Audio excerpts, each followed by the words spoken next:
آتنک بند دعوت گردی زکریاه الوی داری حاج مصطفی زوای مل بره حاج عوب اکل بره خدای بخیر بکه خودش در راضی به آنی زکریای مل بره ذاته نیات انگینی خارزیه اشرف قمرم جی مجر رمضانه امی کرام اکی بیجن آی بخیر گوری گوری گوری گوری گوری گوری گوری گوری گوری گوری گوری گوری گوری گوری وال بیجه گوری گوری گوری گوری گوری گوری گوری گوری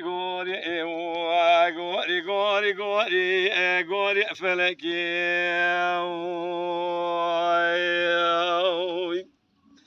گوری حیرام سبنگ درده مخان ما لو گردن موری زنی رو دنگه بکتی نای بالا مختای لو تاقا جوری قاوا چاوی بل چاوی دد که وجه مودره لجنت باقی هوارد گوج مرادر کاتبوی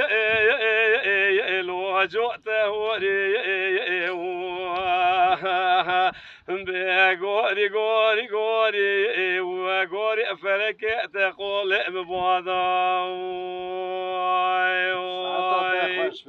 خوش به مانا بیجه گوری گوری گوری گوری گوری گوری گوری گوری گوری گوری گوری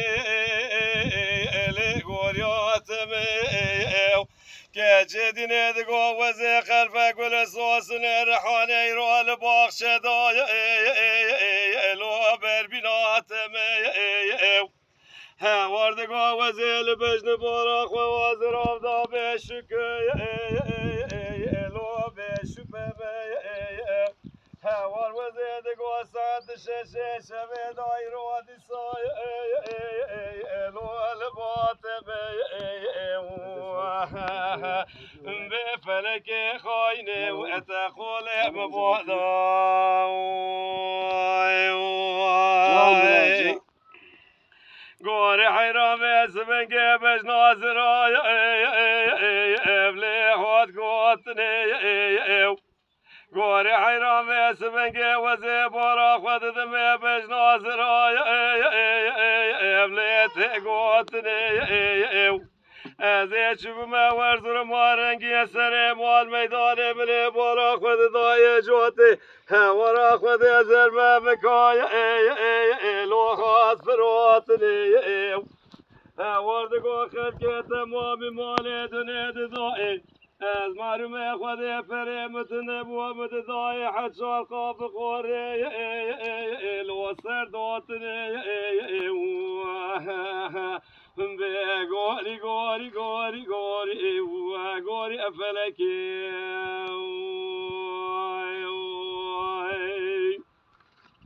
گوری حیرام سبنگه وزه چوب ما باجار دیار بکه لو مال میدانه هوار منه بارا خود دای بجن بارا زرا چویر شو بله اگلی خواست فراتانه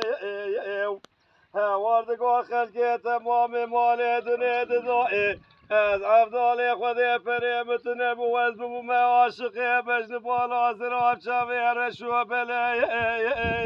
اگلو بگره داره به فلک خاینه و اتقال ببعضای